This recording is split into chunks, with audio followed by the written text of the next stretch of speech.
Moïse, regarde, c'est en l'homme, Moïse, que je veux faire ma demeure.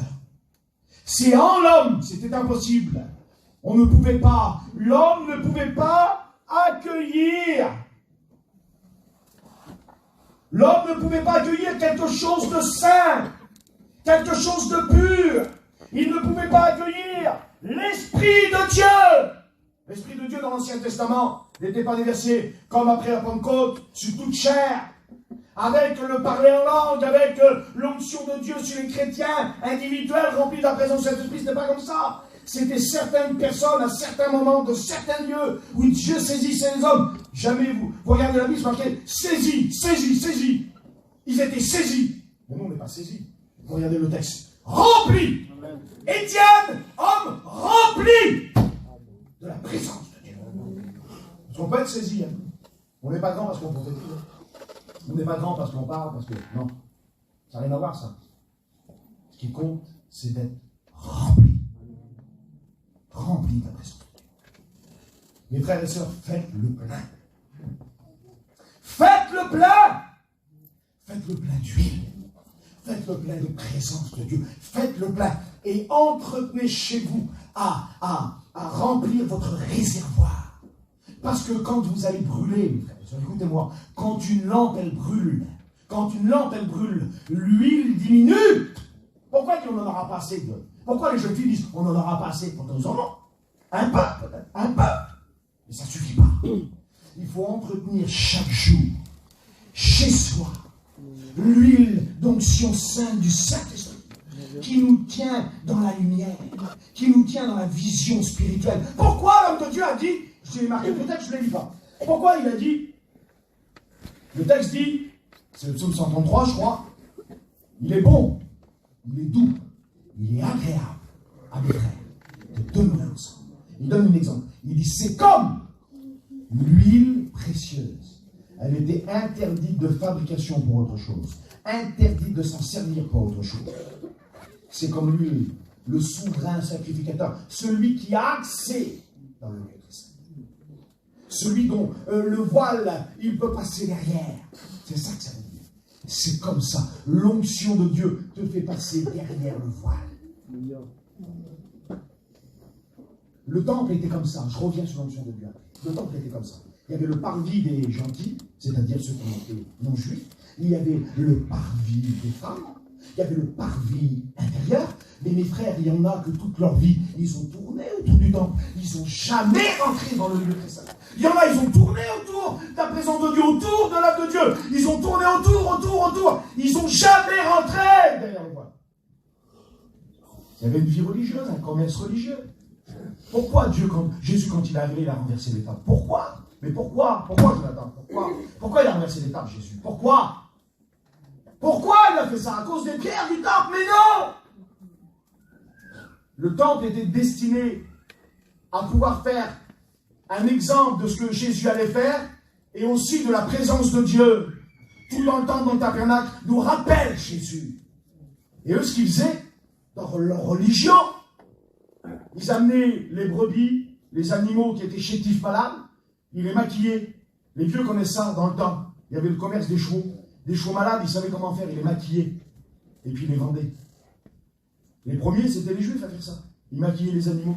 Je m'excuse, c'était devenu qu'un commerce. Excusez-moi du mot. Je vous ai dit ce que je dis, je le réfléchis. Quand on arrivait au bord du temple, ça sentait le purin. Tellement il y avait d'animaux. Entassés les uns à côté des autres. Et au lieu de sentir l'encens, au lieu de sentir la myrrhe, au lieu de sentir les aromates, au lieu de sentir le parfum qui était brûlé dans le temple, au lieu de sentir l'autel des parfums qui parfumait tout le tour du temple, il n'y avait plus d'autel des parfums, il n'y avait plus l'odeur d'autel des parfums. Jésus, il arrive, il doit sentir normalement l'odeur d'autel des parfums, et il sent le purin. Il y a des vies, au lieu de sentir la prière, excusez-moi du mot, ils sentent le purin. Parce que le jeune homme, le prodigue, quand il est parti, il était cléport dans le purin. Il y en a qui peuvent être à l'église et partis et dans le purin. Il y en a qui peuvent être le dimanche matin à l'église et partis et dans le purin. Il renverse les tables. Vous savez pourquoi il renverse les tables? C'était que tricherie. Les changeurs trafiquaient. Et au lieu d'écouter les prières, il y avait les psaumes des degrés, les psaumes démontés, les cantiques démontés. Tout le monde veut dire, tout le monde venait, tout le monde montait. Et quand ils montaient, il y avait plus de 1000 musiciens qui s'assemblaient. On jouait, on chantait. Mais on n'écoutait plus ça. On écoutait les ding, ding, ding, ding, ding, ding, les pièces. On écoutait ding, ding, ding, ding, ding, les pièces.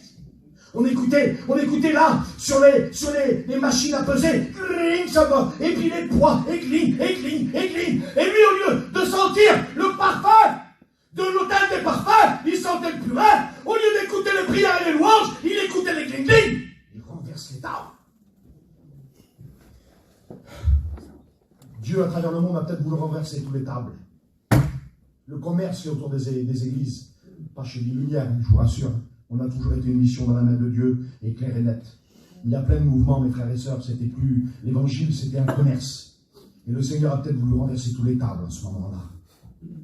Il y a plein d'églises, ils croyaient que c'était loué, mais ce n'était pas loué. À l'intérieur, il y a plein de mouvements. La Bible dit que dans les derniers temps, il y aura des fausses doctrines, des doctrines de démons. Il y a des milliers d'églises, je vous le dis moi, c'est des doctrines de démons qu'ils ont. Au lieu de louanges, ça sent le purin. Et Dieu n'est plus d'accord avec tout ça. Il a dit, tu vas. Ça m'a toujours interpellé, mais pourquoi, comment? Il n'y a pas d'autre lieu que ça. Là, il a dit. Les musulmans, il faut aller à la Mecque. Si tu ne vas pas à la Mecque, tu ne peux pas, ça ne marche pas. C'est dans les 5 piliers de l'islam. Il faut aller à la Mecque, il faut aller à la Mecque. Il faut au moins faire quelques piliers. Il n'a pas dit ça. Si nous avait demandé là, de dire, voilà, c'est marqué comme ça, dans le livre de l'Exode, dans le livre de la Genèse, c'est repris dans les prophètes, c'est repris dans le Nouveau Testament, c'est repris dans les enseignements de Paul. Il faut absolument aller à Jérusalem et rouler un petit morceau de papier et le mettre dans le mur. Sinon, si on n'arrive pas à faire ça, ça veut dire qu'on n'aime pas Dieu assez et on est perdu. Comment on fait? Tous les vols sont manipulés. Il n'a pas dit ça. Je t'aime! Il a dit rentre dans ta chambre. On peut le faire ça. On te confine chez toi. On te confine chez toi. Il t'a demandé quelque chose que tu peux faire chez toi. Il t'a dit rentre dans ta chambre. Rentre dans ta chambre. Seigneur, tu vas mettre plus à la portée que ça pour nous? Mais qu'est-ce qu'il aurait pu mettre plus à notre portée que ça? On ferme tout, on coupe tout, tout. Mais on ne peut pas t'empêcher de rentrer dans ta chambre. D'ailleurs, on va t'y pousser. Ils disent aujourd'hui, restez dans vos chambres. Ça tombe bien, c'est ce qu'il nous a demandé de faire.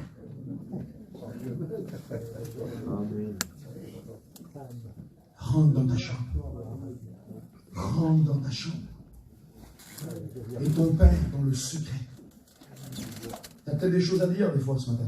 C'est difficile de les avouer dans tout le monde des fois. C'est pas glorieux, hein. Je dis franchement, hein, Peter Cobé, il a des choses pas glorieuses dans sa vie. Hein. Il ne voudrait pas que ce soit là, divulgué devant tout le monde. Hein. Il a rien honte, le copain, je vous le dis, moi. Hein. Il a arrêté de prêcher, puis il se sauverait. Hein. Je ne sais pas comment vous êtes, mais moi je suis comme ça. J'étais un pêcheur, moi. J'étais le plus grand des pêcheurs, moi. J'étais un vilain, moi.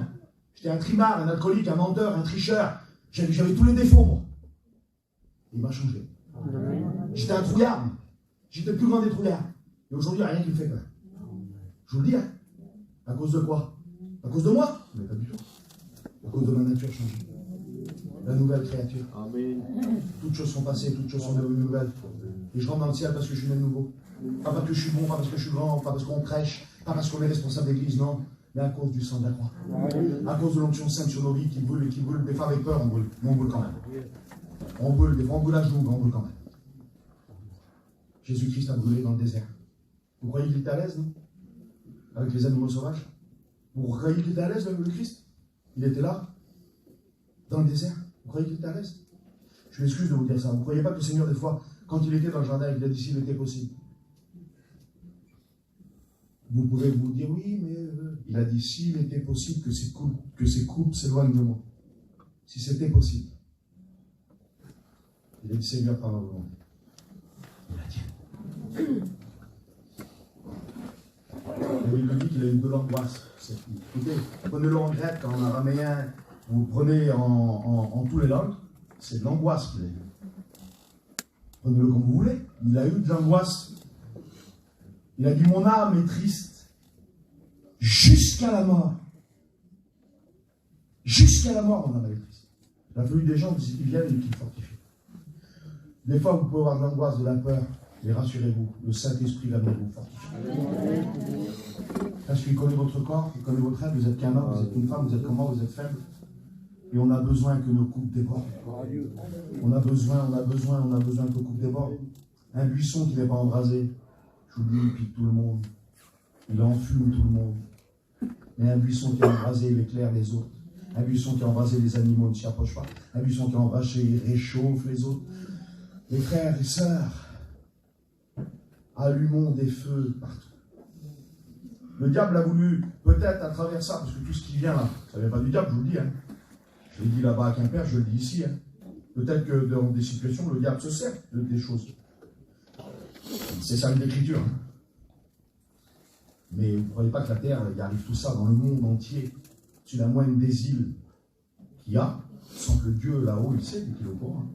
Et puis qu'il y a derrière une volonté de Dieu pour l'humanité. L'Église de tout temps, elle a été persécutée, mes frères et sœurs. De tout temps, elle a reçu des misères. Et la Bible dit qu'ils ont préféré garder la foi.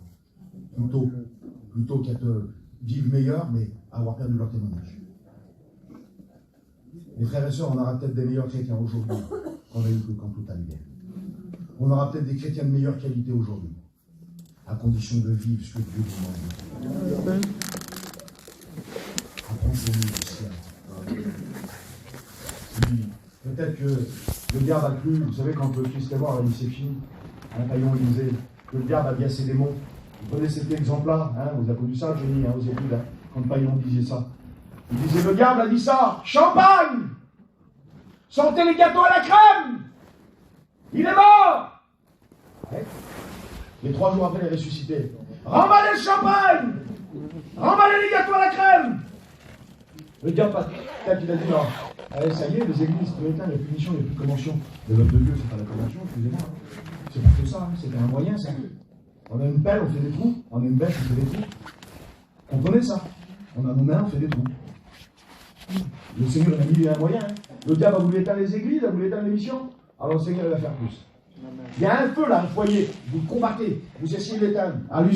Allumez 10 foyers. Là, il y a des foyers là, d'épidémie là. Il y a un foyer là-bas. Ah bon, on va le traiter, on va le confiner, on va faire. Oui, mais il y a un autre foyer là-bas. La moitié des pompiers vont là-bas. Allez. Les démons, il y a un feu là-bas. On va tous là-bas travailler pour éteindre le feu. On va. Ah oui, bah attends, ils vont allumer un autre là-bas. Maman, les démons. Allez, que 40% des démons vont là-bas. Ah, ils vont là-bas et ils combattent. Un autre feu. Maman. Allez, 20% des démons, ils vont là-bas. Et un autre, et un autre, et un autre, et un autre, et un autre. Ils ne savent plus où donner la tête parce que Dieu va allumer des feux sur toute la terre. Chaque maison sera un feu. Il a cru qu'il allait gagner. Dieu a multiplié par 100 000. Autant il y a de contamination par jour, autant il allume de feu. Autant il allume de feu. Chaque fois qu'il confinera un homme et son foyer, ce sera un feu qui brûle. En attendant le Seigneur, viens, amen Seigneur. Viens, amen Seigneur Jésus. Viens, amen Seigneur Jésus. Viens, amen Seigneur Jésus. Ouais. Il ne pourra pas détruire l'œuvre de Dieu. Et si nos corps partent, nos âmes vivront éternellement. Amen. Je vais terminer parce que je vais attendre. Il n'est pas de monde maintenant. 11h25. Oh Jésus, sois loué, mon Père. Dans le livre des Actes, chapitre 28, verset 1, la Bible nous dit que Paul, il est là, sur une île. Il y a des autochtones qui sont là, des personnes qui vivent sur l'île, avec des traditions. Et puis d'un seul coup, Paul, en ramassant dans un buisson, et il va se faire mort par un serpent. Et puis les autres, là, ils disent, il s'est fait mort par le serpent, parce que justement, c'était un homme qui a commis des choses et tout ça. Puis ils attendent, ils regardent, ils attendent à le voir mourir. Ils attendent à le voir mourir, ils attendent. Et lui, il prend les brindilles, il prend le buisson, les épines, avec le serpent dedans, il le jette dans le feu. Le feu brûle, les épines, on ne les voit plus. Le serpent est consumé, et Paul vit. Voilà ce qui va vous arriver. L'œuvre du diable sera consumée. Ce que vous êtes en buisson, on ne le verra plus, car vous allez brûler, et vous verrez la gloire de Dieu. Tous ces hommes, ils ont dit, c'est pas possible. Qu'est-ce qu'il a ce homme-là? Que les inconvertis disent, mais c'est pas possible. Qu'est-ce qu'ils ont? Vous savez, les anciens, ils sont là, ils le savent. Sur une place, si vous ne voulez pas être tout seul, allumez un feu. Allumez un feu, je vous fais la promesse. Hein. Allumez un feu. Et mettez-vous au bras. Le soir, vers 7h. Allumez un feu. Vous allez voir un homme arriver. Vous allez voir un deuxième homme arriver. Vous allez voir une femme qui va dérouler du café. Comment ils ont commencé les premières réunions au bord des feux? Réfléchissez. C'était un moyen d'attirer les hommes et les femmes. Ils faisaient un feu. Il y a une qui arrivait, 2, 3, 4, 5, 6. Il disait l'autre à côté. Bon, on va vous dire 2, 3 petits mots, hein? Une femme chantait un cantique, un homme chantait un cantique. Le feu rassemble les hommes. Le feu de Dieu rassemble, mes frères et sœurs. Le feu de Dieu rassemble. Un homme, quand il a embrasé, il rassemble. Une femme, quand elle a embrasé, elle rassemble. Un buisson, personne n'a envie d'y aller. Personne n'a envie, même s'il y a des murons dessus. Hein. On ne veut pas y aller. Hein. On ne veut pas y aller. Hein. Parce qu'on sait que ça va pas. Des fois, moi ça m'est arrivé, on dit, tiens, on va vers lui là-bas, arrête. Tu connais, t'as été, non? Chaque fois qu'on va là-bas, c'est la misère. Tu peux rien dire. Il connaît tout, il sait tout. Tu peux rien dire, il comprend rien, il veut rien, il veut pas accepter. Ou alors il est méchant, yes, il y a là. C'est un chrétien. Oui, mais non, mais c'est pas grave. Il n'y a pas de feu. Il pique, tu t'en mêles dedans. Quand tu t'en vas, tu t'en mêles. Il y a des gens comme ça, on sent que tu t'en mêles dedans. Et quand il y a le feu, tu vas être très chaud. Éclairé. L'huile, elle descend sur... je ne suis pas oublié. L'huile, elle descend sur les yeux. C'est pour voir. Un jour, un homme, il est là. Le prophète est là. C'est son serviteur. Le serviteur dit, comment on va faire? On est là chez Dieu. Comment on va faire? Il est mort. Regarde. L'armée, les boucliers, les épées, ça t'envoie, la poussière qui monte. On est mort. Et l'homme de Dieu dit, montre-lui que ceux qui sont avec nous sont plus nombreux que ceux qui sont contre nous. Si vous voyez avec vos yeux, Seigneur, vous ne verrez pas tout ce que je vois. Mais si le Saint-Esprit vous éclaire, c'est l'huile, elle passe sur votre vision, vous verrez tout ce que je vous dis. Combien de fois vous voyez écrit dans la Bible? Et je vis seul la vision. Daniel, Ézéchiel, Jean. Et je vis seul la vision. Je vis seul la vision. Pourquoi? Parce que l'huile du Saint-Esprit, l'Esprit de Dieu veut éclairer les yeux de cet homme-là. Que nous soyons tous ensemble éclairés par l'œuvre du Saint-Esprit dans ces derniers temps, mes frères et sœurs. Elle descend sur les oreilles pour arrêter d'entendre tout ce que le monde veut nous rabâcher, toutes les mauvaises nouvelles des autres, toutes les craintes et les peurs, les troubles et tout ce que vous voulez. Mais gardons confiance en lui, sur notre bouche, pour que nous-mêmes nous professons des paroles de foi et de bénédiction. Sur nos vêtements, sur nos mains. Un homme, une femme qui est loin. Un homme qui est loin, là où il va, on le suit à la trace. Ses vêtements goûtent. Oh, il est où? Ah, il a passé là. Il a passé là. On suit. Parce qu'il goûte. Il goûte la bénédiction. Tout ce qui touche. Il laisse des traces partout. Il est invité. Une femme, un homme de Dieu, tout ce qu'elle touche a laissé ses empreintes. Parce qu'il y a des remplis d'huile.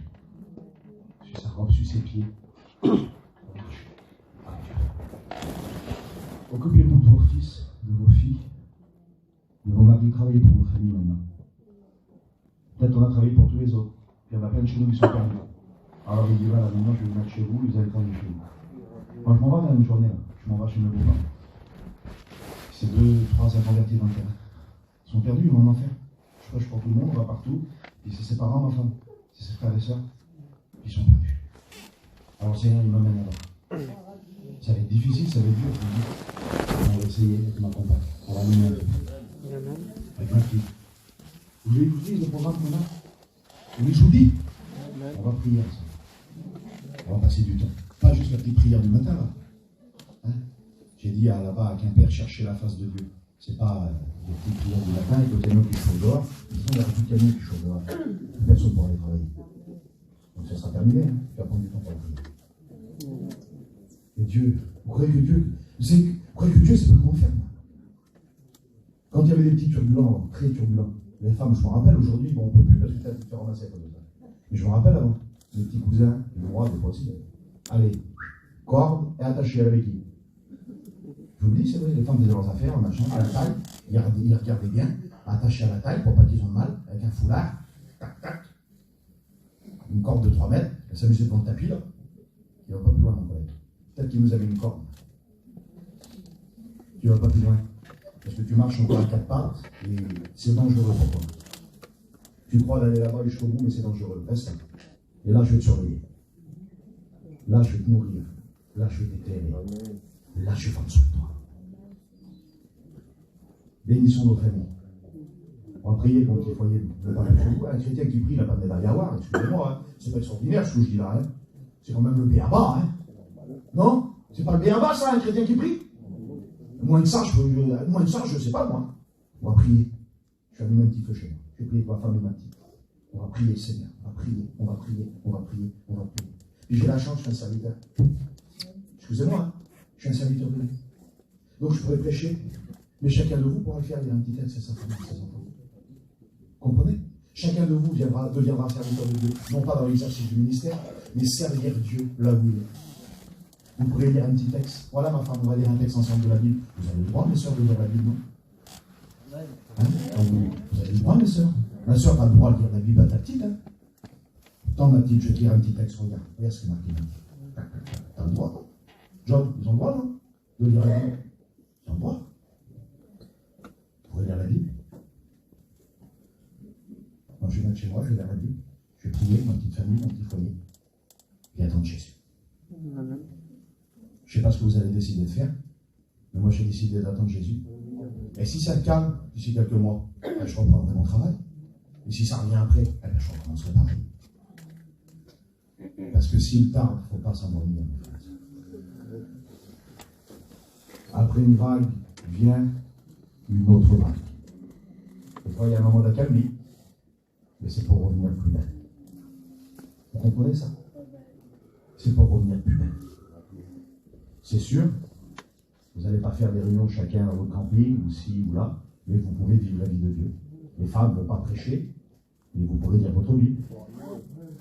Vous avez le droit de vous nourrir de la parole. Vous pourrez prier, vous pourriez, parce que le Saint-Esprit sera avec vous. On va faire une dernière lecture ensemble. Après, on va prier, parce que c'est important qu'on ait compris. Amen.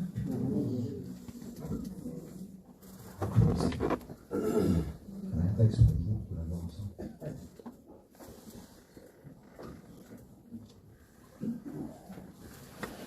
Ah, Jésus, sois loué, mon roi et mon Dieu.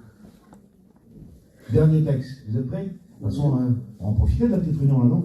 Mais franchement, moi, je vais en profiter parce que je ne suis pas prêt pour faire une culte. Alors voilà, vous êtes comme un Johnny, je vous me bats avec si je m'arrête. Priez pour vos pasteurs, mes frères et sœurs, c'est pas facile pour eux aujourd'hui. Écoutez l'église. Priez pour vos pasteurs, je vous dis, mon Dieu. Ils ont beaucoup de choses à gérer, beaucoup de choses, beaucoup de décisions à prendre. Vous savez, c'est des grandes décisions qui inculpent ce matin. Parce que s'il y a n'importe quoi, c'est sur eux que ça retombe. Alors priez pour vos pasteurs, pour vos bergers qui vous conduisent, ces hommes de Dieu qui sont là. Priez pour eux, je vous dis. Ils ont besoin de vos prières. On lit ensemble la Bible? On lit ensemble la Bible? Amen. Ézéchiel 37. La main de l'Éternel fut sur moi. Et l'Éternel me transporta par son esprit et me déposa au milieu d'une vallée remplie d'ossements. Il me fit passer près d'eux, tout autour, et voici, ils étaient fort nombreux à la surface de la vallée. Et ils étaient complètement secs. Si vous lisez, c'est comme un champ de bataille. C'est pas un tas d'eau, c'est pas un tas d'eau ce qui est là, mais c'est dispersé. Comme si vous voulez un champ de bataille où il y a eu des défaites, où il y a eu un combat, ils sont là, dispersés les uns des autres, loin les uns des autres.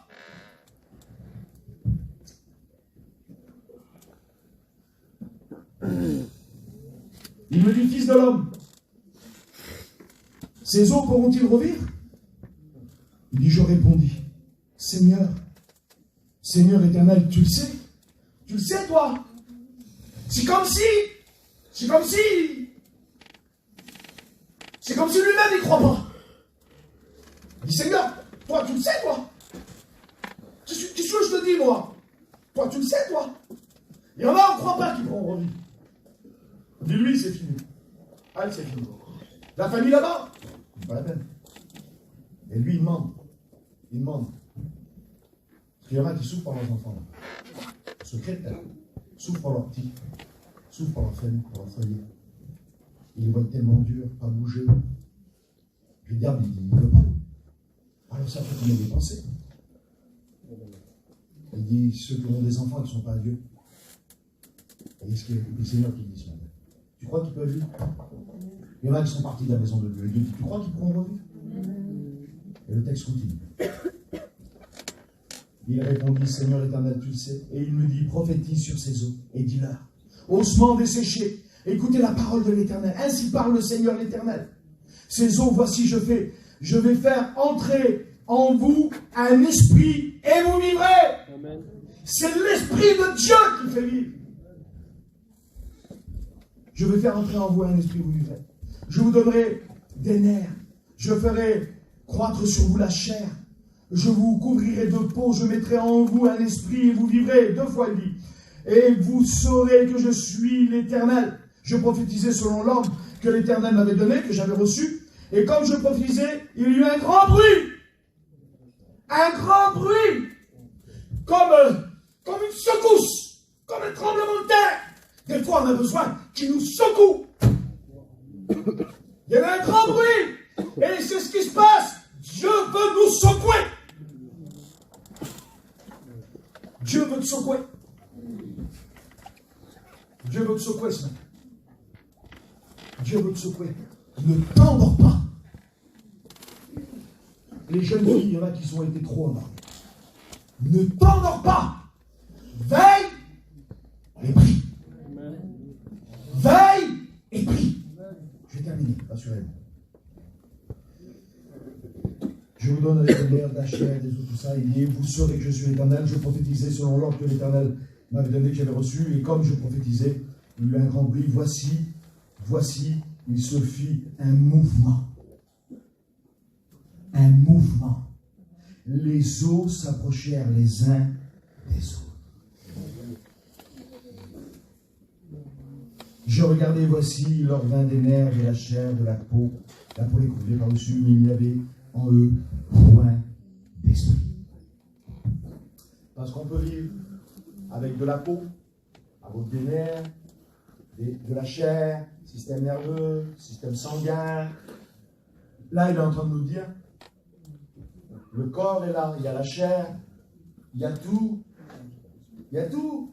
On peut vivre sur la terre, aller travailler, faire nos affaires, faire des projets, vivre, se laver le visage dans la glace. Mais en nous, là, il n'y a pas la vie. Parce que la vie, c'est l'Esprit de Dieu. Quand Dieu a formé le corps de l'homme, il était formé le corps. Hein. Il était formé. Hein. Il a formé de la poussière de la terre, il était là. Tout était formé, les os, le système sanguin, le nerveux, les cellules, tout était là, le cœur, tout. Hein. Le cerveau, les pieds, les mains, les yeux, tout. Hein. Il était mort. Et pour qu'il vive, il a fallu Nefesh. Et l'âme est rentrée. Il y a eu l'Esprit de Dieu. Il y a eu la vie de Dieu. La vie est sortie de Dieu et rentrée en l'homme. Pour que tu vives, il ne faut pas simplement que tu bouges ou que tu réfléchisses. Il faut que la vie de Dieu rentre en toi. Amen.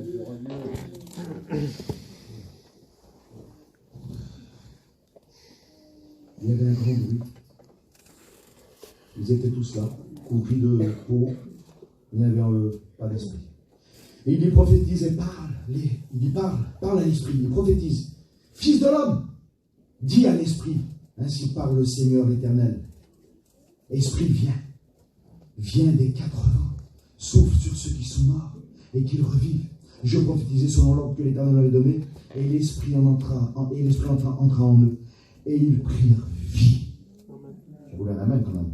Et ils prirent vie, et ils se tinrent sur leurs pieds, c'était comme une armée nombreuse, très nombreuse.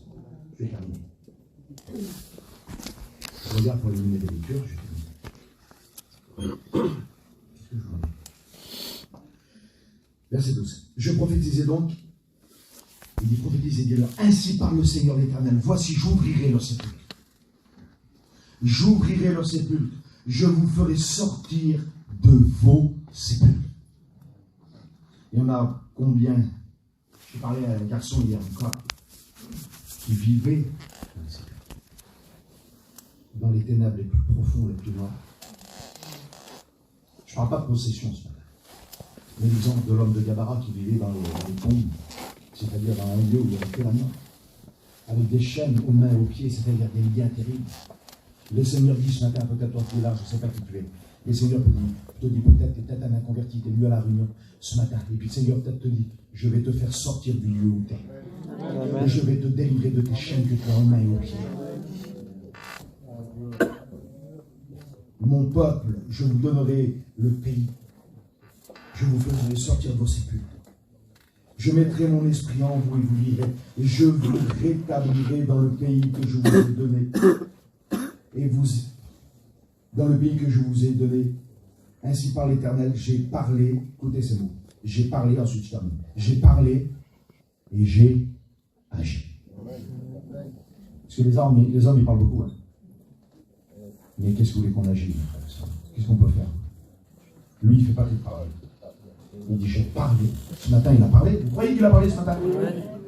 Il ne fait pas que parler. J'ai parlé et j'ai agi. Et maintenant, on va terminer avec ce texte-là. C'est merveilleux, c'est un texte merveilleux. Je vais remettre, permettez, je vais remettre votre petite... Ça va pas? Excusez-moi. Vous remettrez comme vous voulez après les frères. On dit dernier texte ensemble? Oh Jésus, sois loué. La parole de l'Éternel fut adressée à ces mots.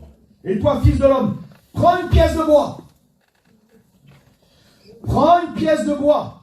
Écris dessus pour Juda et pour les enfants d'Israël qui lui sont associés. Prends une autre pièce de bois. Et écris dessus pour la maison de Joseph, bois d'Éphraïm, bois de la maison d'Israël. Écris dessus. Approche-les l'un l'autre. Prends une pièce de bois, écris dessus. Prends une autre pièce de bois, écris dessus. Approche les deux pièces, écris dessus, approche-les l'un l'autre. Voyez les deux pièces de bois devant vous là. Une pièce transversale, une pièce latérale. Approche les deux pièces de bois. Bois de Joseph, bois d'Éphraïm, de toute la maison d'Israël. Lui qui est associé, rapproche l'un de l'autre. Écoutez, Seigneur. Rapproche l'un de l'autre. Pour en former une seule pièce, en sorte qu'elle soit unie dans ma main.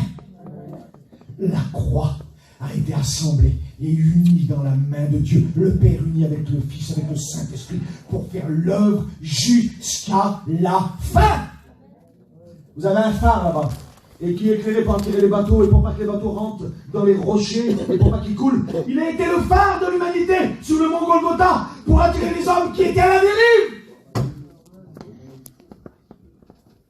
Et lorsque les enfants de ton peuple diront, ne nous expliqueras pas-tu? Il faut que tu nous expliques ce que c'est, que tu leur expliques ce que c'est, je ne vais pas rentrer là-dedans. Et il dit ça. Je formerai un seul bois, en sorte qu'il n'en soit qu'un dans ma main. Les bois sur lesquels tu écriras seront dans ta main.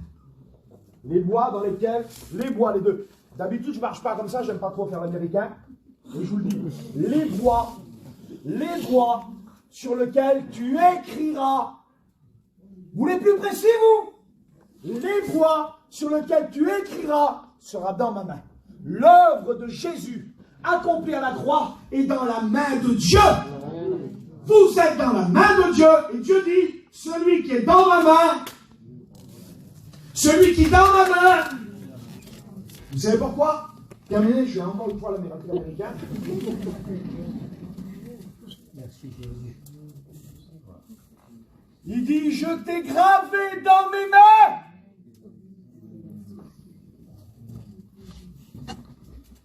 Je t'ai gravé dans mes mains.